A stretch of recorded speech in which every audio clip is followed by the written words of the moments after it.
Atos capítulo 8. Vamos ler os versos 1 e 3. Amém? Quem está desejoso pela presença de Deus hoje? Atos 8, 1 e 3 diz assim: Naquele dia teve início uma grande perseguição contra a igreja em Jerusalém. Todos, exceto os apóstolos, foram dispersos pelas regiões da Judéia e da Samaria. Alguns homens piedosos sepultaram Estevão e fizeram grande lamentação por ele. Saulo, porém, queria destruir a igreja. Em outras versões diz que Saulo assolava a igreja, indo de casa em casa, arrastava homens e mulheres, lançando-os na prisão. Amém? Será que nós podemos adorar o Senhor por essa palavra, agradecer ao Senhor porque essa palavra é maravilhosa? Feche seus olhos. Senhor Deus, em nome de Jesus, obrigado. Obrigado por essa manhã, Deus, em que logo mais traremos ao teu altar a nossa oferta missionária. Obrigado por essa manhã, Jesus, em que comemoramos o aniversário do pastor Roberto. Obrigado, Jesus, porque temos a oportunidade de estar fazendo parte da tua igreja, do corpo de Cristo, Senhor. Porque podemos fazer parte, Senhor, da autoridade do Senhor aqui na terra, Pai. Meu Deus, em nome de Jesus, eu agradeço por essa manhã e te peço, Espírito Santo, que os céus estejam abertos sobre esse lugar, que a nossa mente esteja cativa ao Senhor, e que só tenhamos olhos para ti, Senhor, que só tenhamos ouvidos para ouvir a tua voz aqui nessa manhã. Meu Pai, que o nosso coração esteja nos céus, no altar, no trono, Senhor, prontos para, Senhor, sentir a tua presença e ouvir aquilo que o Senhor tem a dizer para nós. Em nome de Jesus eu te agradeço e te louvo. Amém, Senhor. E amém. Glória a Deus. Você sabe, queridos, que em Mateus, no capítulo 28, o Senhor Jesus nos dá e deixa uma ordem para a igreja. A ordem de Jesus, em Mateus 28, dos versos 18 e 20, você conhece. Ele diz: olha, ide por todo o mundo e pregai o evangelho, fazei discípulos de todas as nações, batizando-os em nome do Pai, do Filho e do Espírito Santo.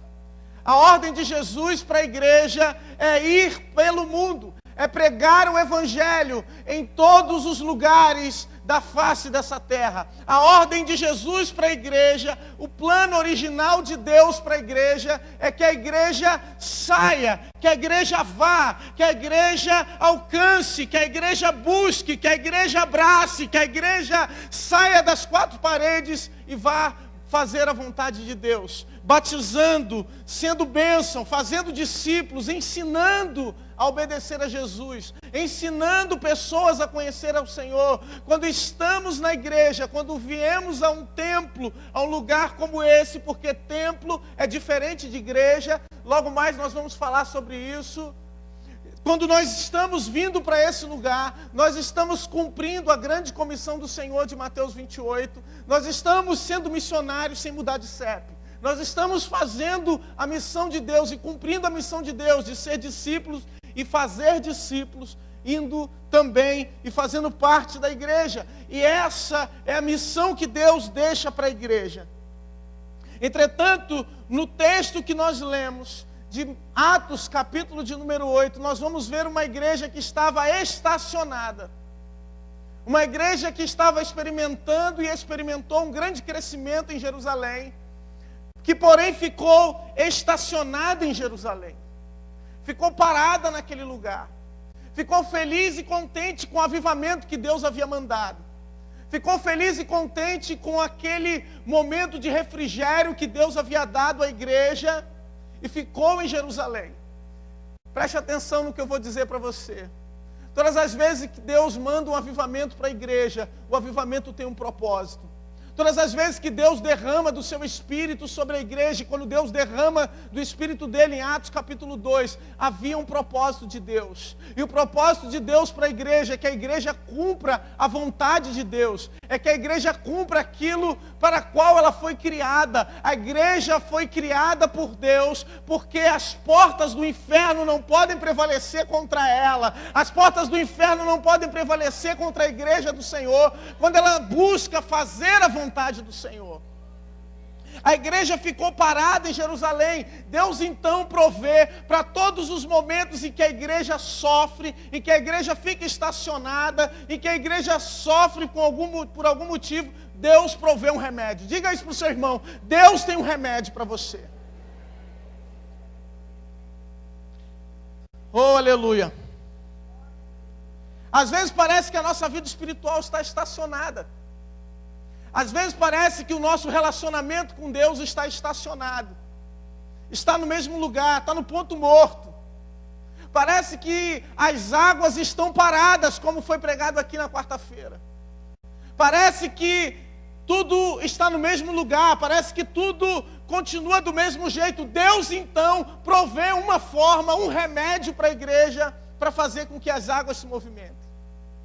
Deus provê uma maneira de fazer com que a igreja se movimente, para que a igreja saia, para que a igreja cumpra o seu propósito, porque se a igreja não for, Deus vai fazer ela ir. Diga isso para o seu irmão: se você não se mexer, Deus vai fazer você se mexer.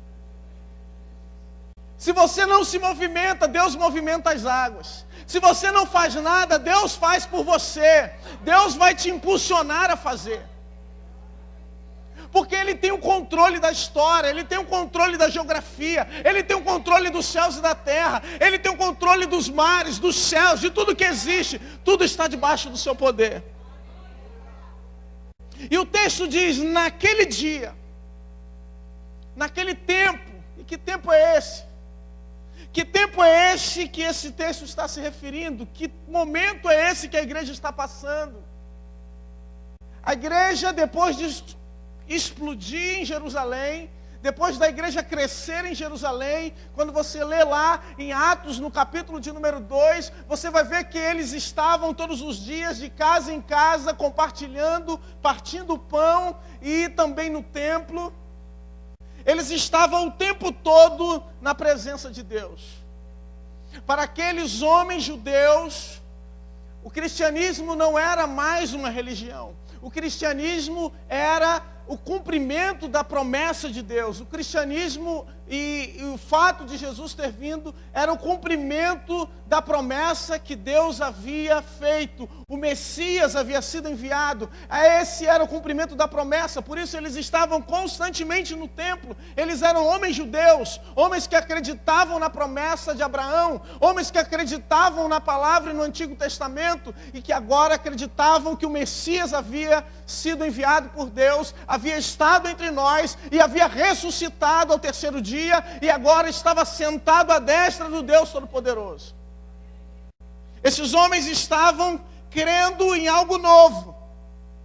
A igreja acreditou nisso, a igreja cresceu com isso. E surge então o primeiro período de perseguição da igreja. O primeiro mártir da igreja é levantado. Aliás, mártir esse cheio do Espírito Santo de Deus. Atos capítulo de número 6. Quando você vai ver que havia uma dissensão entre os judeus de origem helênica e os judeus de língua aramaica, ou os judeus daquela região. É levantado então 7 homens, 7 diáconos cheios do Espírito Santo, cheios de poder. Existe diácono cheio de poder na igreja, aleluia! Eu falei para um diácono hoje, falei: irmão, eu te amo apesar de tu ser diácono. Eu já fui diácono, então eu posso falar, né? Queridos, existe diácono cheio de poder, existe quem sirva a Deus e é cheio da autoridade do Espírito Santo de Deus. Existem aqueles que podem servir a Deus crendo que Deus é com ele. Atos capítulo 6, verso 8 diz que Estevão era cheio de graça e de poder e fazia prodígios e grandes sinais entre o povo. Era um homem cheio da autoridade de Deus. Querido, entenda uma coisa, você pode ser crente, você pode vir à igreja, você pode fazer parte do culto, você pode tocar no ministério de louvor, mas se você for cheio do Espírito Santo, você começa a incomodar. Você pode fazer o que for na igreja, você pode vir para a igreja todo dia, agora se você for cheio do Espírito Santo, meu querido, alguma coisa você vai incomodar. Alguém vai se sentir incomodado com você. Alguém vai começar a olhar para você com um rosto diferente. Alguém vai começar a olhar para você de outra forma, por causa da presença de Deus que existe em você. Esses homens começaram a incomodar a estrutura daquele tempo que eles viviam. Aquele tempo e aquelas pessoas começaram a se sentir incomodados com esses homens cheios da presença de Deus. E não sei se você sabe, esses 7 homens escolhidos, esses 7 diáconos escolhidos para servir a igreja, todos os seus nomes são de origem helênica, eram gregos, homens com a sua origem grega, estavam agora servindo, ou prestando e cumprindo o seu papel na igreja do Senhor, servindo ali, de certa forma, aqueles que estavam sendo discriminados ou deixados de lado pelo restante de todos aqueles que criam. Entenda, a igreja sempre vai ter problemas. Onde se estabelece igreja, tem problema. Porque a igreja é feita por pessoas. Porque a igreja é constituída por pessoas, não por templos. A igreja é constituída por seres humanos, não por grandes palácios, não por 4 paredes, não por estruturas. Somos seres humanos. E é por isso que sempre vai ter confusão na igreja. Oh, Jesus. Parece um paradoxo, mas sempre vai ter problemas na igreja, sempre vai ter problemas de relacionamentos, porque somos seres humanos. Esses homens começaram, se juntaram e formaram ali o que nós chamamos hoje de igreja do Senhor. O Espírito Santo conduziu a igreja. O Espírito Santo esteve à frente desse processo. O Espírito Santo esteve à frente de tudo isso que estava acontecendo. Começaram a incomodar o Estado, a estrutura estabelecida até então. E naquele tempo, no tempo da perseguição, no tempo em que começou-se a se forçar ou a trazer uma tentativa de imposição e medo sobre a igreja, Deus começa a levantar homens que fossem ousados no Senhor. Mas algo mais aconteceu, que cada vez que se levantava a perseguição, esses homens e mulheres começaram a se espalhar sobre a face da terra. Esses homens começaram a fugir dessa perseguição, esses homens começaram a sentir medo do que estava acontecendo e começaram a se espalhar. Começaram cada um a voltar para a sua origem, voltar para a sua terra, voltar. Você que veio do Nordeste, volta lá para o Nordeste. Quem veio do Sul, volta para o Sul. Vai, tchau, irmão, paz. Começaram a voltar. Não é isso que Deus está dizendo. Você não precisa voltar para a sua terra. Mas foi o que aconteceu nessa igreja. Tudo isso, querido, nos mostra que não é o meu esforço quem faz a igreja. Não é o quanto eu sei. Não é a minha inteligência. Não é quanto eu estudei. Não é quantos anos de teologia eu fiz. Não é quanto tempo eu fico me preparando, talvez, para preparar um sermão. Mas é aquilo que Deus pretende, é aquilo que o Espírito Santo deseja para a igreja quem prevalece. O que acaba prevalecendo na sua vida não são muitas vezes os esforços que você faz de forma consciente, os esforços naturais que você faz de forma consciente para buscar a Deus, para se aproximar de Deus, mas aquilo que Deus faz para aproximar você dele. Aquilo que Deus realiza para aproximar você da sua presença. Esses homens se esforçaram muito. Esses homens buscaram muito. Esses homens, eles fizeram uma congregação, se juntaram, e ali Deus operava no meio deles. Mas todas as vezes que estamos num lugar que é bom, que é legal, que é aconchegante para nós, nós nos esquecemos de que temos uma missão que é muito maior do que isso. Às vezes estar aqui é muito bom. Estar com pessoas que você ama é muito bom. Mas às vezes nos esquecemos que Deus tem uma missão para nós. E essa missão é a missão da igreja. Mas o que é a igreja, pastor? E a igreja é a junção de 4 coisas.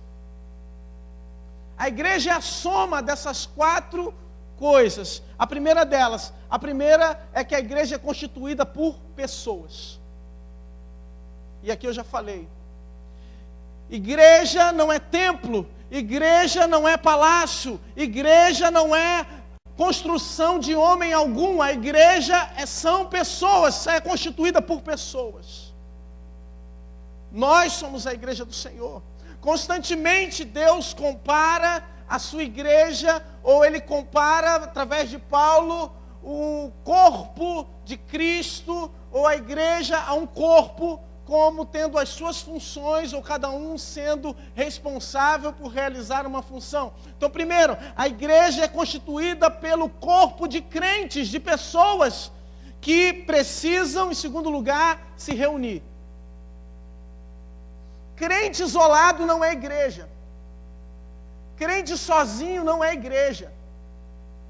Para ser igreja precisa ter reunião. Para ser igreja precisa se juntar, precisa ter 2 ou mais. Para ser igreja precisa estar junto. Para ser igreja tem que estar do lado. Para ser igreja tem que chorar junto. Tem que sepultar o outro. Para ser igreja tem que chorar junto com o outro quando morre, quando é sepultado. E nós vemos isso no texto de Atos 8. Quando Estevão morre, quando Estevão é martirizado, existia um grupo de pessoas que não fugiu, que não foi levado pelo medo, mas o texto diz que a esses homens eles pegaram, sepultaram Estevão e choraram por ele. Fazer parte da igreja é a certeza que você vai fazer falta na vida de alguém. Que você faz diferença na vida de alguém. Porque você faz parte do corpo. Se você sai, o corpo fica faltando alguém, fica faltando alguma coisa. O corpo precisa se readaptar à sua ausência. Quando você sai, quando alguém sai da igreja, o corpo sofre. Quando alguém deixa de cumprir aquilo que se compromete com a igreja, o corpo sofre. Então, igreja é uma reunião de pessoas que se reúnem com regularidade. É o corpo de Cristo, que tem compromisso com Cristo. Aquelas pessoas que têm compromisso com a visão, que têm compromisso com o propósito. Crentes, reunião, propósito. Igreja precisa ter crentes que se reúnem, reuniões regulares e propósito. Precisa ter oração, precisa ter aconselhamento, precisa ter admoestação, igreja precisa ter consagração, igreja precisa ter pessoas e propósitos, edificação, profecia. Quando estamos juntos, reunidos, tudo isso acontece. E por último, a igreja precisa ter crente, precisa ter reunião, precisa ter propósito e precisa ter liderança. Sem liderança, não tem igreja. Não necessariamente precisa ser um pastor, mas precisa ser um líder Precisa ter alguém à frente. Precisa ter alguém que conduza. Isso é igreja. Reuniões que fazemos na nossa casa são muito boas, são abençoadas, mas não é igreja. Quando estamos sozinhos no nosso quarto, é uma bênção, o Espírito Santo fala conosco, mas isso não é igreja. Igreja pode ser dentro da nossa casa, mas só se torna igreja quando possui todos esses atributos. Quando fazemos com regularidade, quando temos compromisso, quando temos uma visão, quando temos liderança. Por isso, igreja é muito diferente de templo. Igreja é muito diferente das quatro paredes. Igreja faz parte de algo que Deus planejou para essa terra. Um propósito de Deus para essa terra. Atos capítulo 2, verso 46, como eu disse, aqueles homens eles estavam unânimes de casa em casa e no templo. Eles estavam reunidos constantemente no templo e também nas suas casas. Isso é igreja. Havia continuidade, havia algo que estava sendo levantado, que era contínuo, muito diferente daqueles que se alimentam de pastores na internet e não querem mais fazer parte de igreja nenhuma.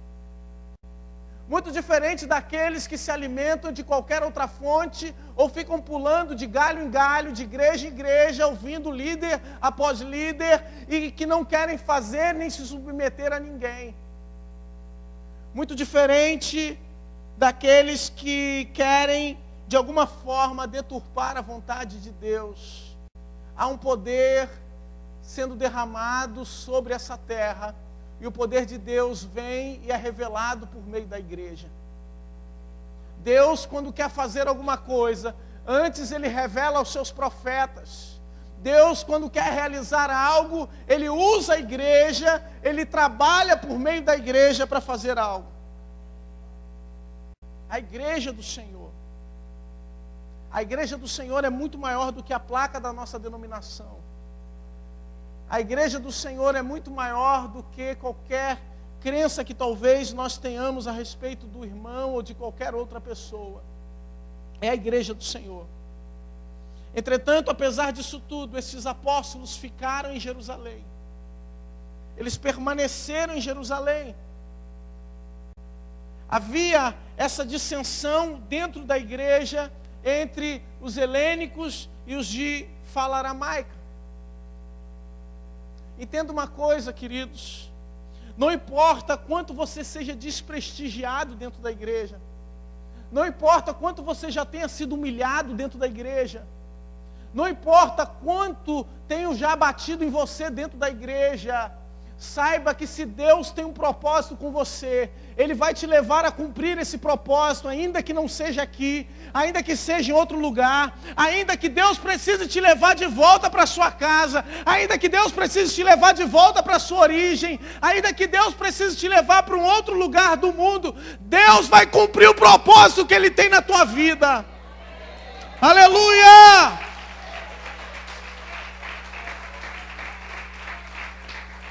Foram esses homens que foram humilhados, os homens de origem helênica que se espalharam pelos quatro cantos da terra. Foram esses homens que as suas viúvas estavam sendo esquecidas na hora da distribuição dos pães, que foram espalhados, e o primeiro mártir da igreja era Estevão, que fazia parte desse grupo. Um grupo que era cheio do Espírito Santo. Não estou dizendo que os apóstolos não eram. Atos capítulo 2 diz que muitos sinais também eram feitos por meio dos apóstolos. Mas o que eu acho curioso, não sei se você percebeu, é que essa mesma igreja, esses mesmos homens que sepultaram, ou que mataram, que apedrejaram Estevão, permitiu que os apóstolos continuassem. Permitiu que os apóstolos ficassem, os apóstolos conseguiram ficar em Jerusalém. Não parece uma coisa fora do senso comum? Como que eu vou perseguir aqueles que são pessoas que aparentemente não têm nenhuma importância e eu vou permitir que os líderes daquele movimento permaneçam ali? Os líderes continuaram em Jerusalém. O texto aqui está dizendo, exceto os apóstolos foram dispersos. Os apóstolos continuaram em Jerusalém enquanto esses homens foram espalhados pela face da terra. Porque dentro daquele próprio movimento, ou diante dos olhos dos próprios judeus, esses homens estavam sendo discriminados, ou eles eram considerados inferiores na sua fé. Muitos deles ficaram anos e anos longe de Jerusalém. Muitos deles ficaram, ou talvez tenham estado ali pela primeira vez na sua vida e tiveram contato com a fé cristã ou com a fé em Jesus Cristo e se converteram e foram alcançados por Deus. Deus usa as coisas mais improváveis para espalhar o seu amor. Deus usa as pessoas mais improváveis para trabalhar em seu favor e espalhar a sua palavra. Deus pode te usar, meu irmão. Talvez você seja um improvável dentro da sua casa. Talvez você seja um improvável na sua empresa, no seu trabalho. O discriminado, aquele que é que fazem chacota de você. Aleluia. Deus pode te usar. Deus pode trabalhar por você. Surge então, queridos, um segundo personagem. Esse segundo personagem é aquele que assolava a igreja, Saulo. Saulo de Tarso. A palavra de Deus diz que ele entrava pelas casas e assolava. Ele entrava pelas casas daqueles homens e os tirava à força e os conduzia à prisão. Ele fazia o trabalho do inimigo, o trabalho de Satanás para aquele tempo, para destruir, para acabar com a igreja. Mas a estratégia de Deus é sempre melhor. Mas a estratégia de Deus é sempre mais eficaz. Talvez hoje a tentativa de parar o evangelho tenha sido diferente, ou esteja sendo diferente. Hoje ninguém bate na porta da tua casa ou arromba a porta da tua casa para te tirar lá de dentro e te colocar numa prisão. Mas às vezes você está preso dentro de casa e não consegue buscar Deus. Às vezes você está preso dentro de casa e não consegue ir à igreja. Às vezes você está preso dentro de casa e não tem forças para fazer ou cumprir o chamado que Deus tem para a sua vida. Às vezes nós estamos cercados de estamos tão acomodados, ou existem tantas coisas que nos trazem prazer e comodidade, que não temos forças para cumprir o chamado de Deus na nossa vida. Ou, ao invés do inimigo entrar na nossa casa e nos tirar de lá, ele fechou a porta da nossa casa e estamos lá trancados, presos na internet, na televisão, nos nossos afazeres, no nosso sistema, na nossa dificuldade, estamos nos esquecendo da casa de Deus e da força que a igreja tem. O que tem entrado na sua casa, meu irmão? O que tem entrado na sua vida? O que tem assolado a tua casa, que tem impedido você de cumprir o chamado de Deus na sua vida, que tem impedido você de cumprir o propósito de Deus na sua vida? Saulo, esse homem que assolava a igreja, tem um encontro com Deus. E a Bíblia diz que a sua visão muda literalmente. Saulo cai por terra, fica cego, e agora ele volta totalmente mudado, um novo homem. Aquele que era perseguidor agora é perseguido. Ele passa pelo mesmo processo de Estevão e agora é feito novidade de vida na vida dele. Tem uma coisa maravilhosa de Deus para você. Deus ainda pode mudar a sua vida. Deus ainda pode mudar a sua casa. Deus ainda pode mudar a sua visão. Deus ainda pode mudar você. Se estamos vivos é porque Deus tem um propósito conosco. Em 1 Tessalonicenses 1,5, Paulo vai dizer: porque nosso evangelho não chegou até vós tão somente em palavras, mas sobretudo em poder no Espírito Santo, e em plena convicção, como sabeis ter sido o nosso procedimento entre vós, e por amor de vós. Paulo agora estava dizendo que o evangelho que ele pregou, tem duas frentes. Ou o serviço da igreja tem duas frentes. E a palavra que é utilizada para isso são duas. A primeira delas, no original grego, é querigma, que é a proclamação do evangelho, é a palavra dita, é a palavra verbal, inteligível, que chega aos nossos corações e mentes. E a segunda palavra de origem grega é martírios, que é o testemunho, é a ação da igreja, é a forma como a igreja trabalha. Muitas vezes parece que a nossa vida está dissociada. Temos ou confessamos ter Deus no nosso coração, mas as nossas atitudes desmentem isso. Parece que a igreja hoje diz e fala muito de Jesus, mas as suas atitudes fazem o contrário daquilo que ela prega. Fala de Jesus o tempo todo, mas quando tem a oportunidade de se dar bem, dá rasteira no outro. Fala do amor de Deus o tempo todo, mas na primeira oportunidade que aparece, pisa na cabeça do irmão. Fala do amor de Deus para os seus filhos, tenta conduzir a sua família segundo a misericórdia de Deus, mas quando surge no seu trabalho a oportunidade de subir, de ascender, a primeira coisa que faz é jogar o outro no buraco, vai embora que eu vou tomar conta desse lugar. Às vezes nós somos bons no discurso, mas somos péssimos na ação. Às vezes a nossa palavra é muito boa em cima do púlpito, mas quando chega na vida real, quando chega na prática, somos uma negação. Às vezes existem pessoas que são ótimas no cuidado, são ótimas sendo trabalhadas por Deus, mas são péssimas para pregar. Paulo está dizendo que a minha palavra, a palavra que ele pregava, tinha querigma, tinha inteligência, tinha sabedoria, tinha discernimento, tinha uma palavra inteligível, mas também tinha o poder de Deus, tinha testemunho, tinha a presença de Deus. Aleluia. Deus clama a igreja para que anuncie e testemunhe dos momentos de seu declínio espiritual. A igreja precisa se levantar e orar e clamar ao Senhor. É nos momentos de declínio espiritual da igreja, é nos momentos em que tudo parece que está perdido, que Deus levanta alguém para fazer algo espetacular, que Deus levanta alguém para fazer algo maravilhoso. E foi isso que aconteceu quando olhamos, por exemplo, para aquilo que acontecia lá nos Juízes. A palavra de Deus diz que de tempo em tempo o povo se afastava de Deus e perecia por causa do seu pecado. Os seus inimigos vinham sobre Israel e os dominava.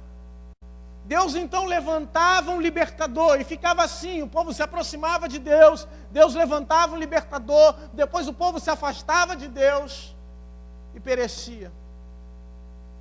Até que, por causa da oração de uma mulher chamada Ana, Deus levanta um sacerdote chamado Samuel.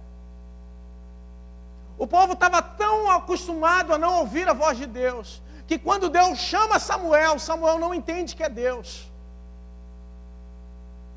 Estavam tão acostumados já a não ouvir Deus falar, estavam tão distantes de Deus, que nem aquele que estava sendo criado com sacerdote conseguiu entender e ouvir a voz do Senhor. É no tempo em que olhamos para a igreja e vemos tantas falhas nela. É no tempo em que olhamos para a igreja e vemos tantas coisas erradas nela. Quando olhamos para a igreja e vemos tanta diferença, que Deus começa a levantar homens e mulheres de oração. Que Deus começa a levantar mulheres que se prostram diante até mesmo de um homem que era considerado uma autoridade, um sacerdote, e começa a falar e ele achar que ela estava embriagada, e ela diz: não, eu estou na presença do meu Deus, eu estou falando com meu Deus, Ele está ouvindo a minha voz, e ela falava sem palavras. e chorava diante de Deus. É num tempo como esse que Deus começa a levantar homens como Samuel, homens como Estevão, homens como Paulo, que eram perseguidores e começam a ser perseguidos por causa do nome de Jesus. Homens que fazem a diferença, homens que clamam por avivamento, homens que clamam pela unção de Deus. O poder da igreja, queridos, não está naquilo que ela tem. O poder da igreja não está na sua força. A força da igreja, aliás, não está na quantidade de bens que ela possui. A força da igreja não está se ela tem um imóvel próprio, se ela tem carros, se ela tem vários pastores sendo abençoados e administrados por ela. Mas a força da igreja está justamente na sua fraqueza. A força da igreja está naquilo que ela não tem.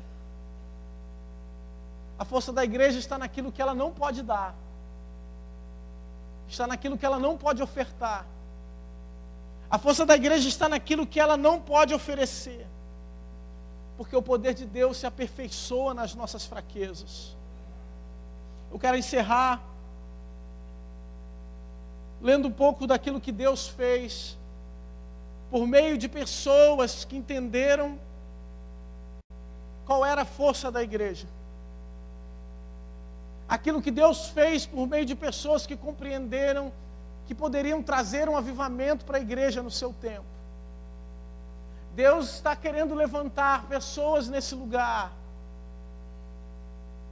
que vão fazer chover, ou fazer a chuva, ou orar ao Senhor para que a chuva venha. Pessoas que se arrependam.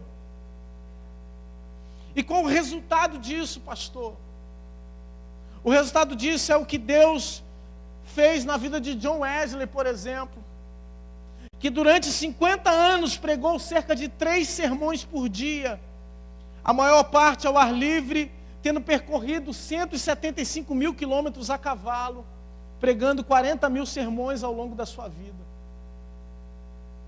Como resultado de um avivamento, em 1727, a igreja moraviana passa a enviar missionários por todo o mundo conhecido, chegando a enviar ao longo de 100 anos mais de 3.600 missionários. Como resultado de um avivamento, em 1784, após ler a biografia do missionário David Bernard, o estudante William Carey foi chamado por Deus para alcançar os indianos. Após uma vida de trabalho, conseguiu traduzir a palavra de Deus para mais de 20 línguas locais. Como resultado de um avivamento, em 1806, Adoniran Judson tem uma forte experiência com Deus e se propõe a servir a Cristo, indo depois para a Birmânia, onde é encarcerado e perseguido durante décadas, mas deixa aquele país com 300 igrejas plantadas e mais de 70 pastores. Como resultado de um avivamento, para encerrar, em 1950, no Elton College, 500 jovens foram chamados para a obra missionária ao redor do mundo, a partir da pregação da palavra, e obedeceram. Dentre eles estavam Jim Elliot, que foi morto tentando alcançar a tribo Auca na Amazônia em 1956. E o seu martírio, após o seu martírio, houve um grande avanço missionário em todo o trabalho indígena. Queridos, a força da igreja está em nos humilhar diante do Senhor da igreja. A força da igreja está em nos prostrarmos diante daquele que é o Senhor de todas as coisas. Nós não estamos fazendo parte de um clube social. Nós não estamos saindo da nossa casa para ouvir uma palestra. Nós não estamos vindo para esse lugar simplesmente porque aqui existem pessoas que nós gostamos e amamos. Nós estamos aqui porque pessoas pagaram o preço das suas vidas. Porque essa palavra enfrentou lutas, tribulações, perigo, espada, frio, nudez, fome, prisão, para que nós estivéssemos aqui hoje. Talvez essa palavra não fosse a que você saiu de casa para ouvir. Talvez essa palavra não é a melhor palavra que eu tinha para pregar nessa manhã, mas foi a que Deus colocou no meu coração. Talvez essa palavra não vá te fazer dar saltos de alegria, nem pulos, mas eu creio que essa palavra é o sinal daquilo que Deus está fazendo no nosso meio. Eu creio que essa palavra é aquilo que está no coração de Deus e que faz transbordar o coração de Deus. Que a igreja volte ao seu propósito. Volte àquilo que lhe dá força. Volte àquilo que lhe dá todo o seu vigor, que é ir e pregar o Evangelho.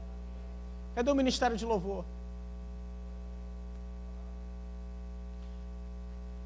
Deus nos chamou para isso. Deus te chamou para isso. Se possível, faça isso com palavras, se der.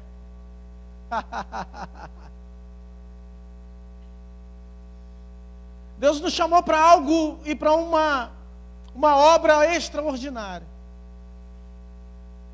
Uma obra que nós não conseguimos realizar por nós mesmos. Não é possível realizar. Não é possível na nossa força. Não somos capazes sozinhos. E é por isso que fazemos parte da igreja do Senhor. Porque essa igreja, quando ela está aos pés do Senhor, o inferno treme. Essa igreja, quando ela está prostrada aos pés de Jesus, as bases do inferno estremecem. Quando essa igreja está prostrada diante do Senhor, o inimigo bate em retirada, a doença vai embora, o mal sai, porque a força da igreja não vem dela, a força da igreja vem do Senhor. Isso significa, querido, que a tua força não vem de homens, a tua força não vem de alguém que talvez pode te dar uma palavra e te decepcionar, mas a tua força vem do Senhor, que é Criador de todas as coisas, do Senhor dos céus e da terra. Talvez falte muita coisa para a igreja, talvez falte muita coisa ainda para alcançarmos, talvez o bairro que nós moramos. Mas uma coisa não pode faltar na igreja. Se existe uma coisa que não pode faltar no nosso meio, é a presença do Espírito Santo. Sem a presença do Espírito Santo não tem sentido a gente estar aqui. Sem a presença do Espírito Santo não tem sentido a gente sair da nossa casa e vir para esse lugar. Só com a presença dEle nós podemos realizar essa obra.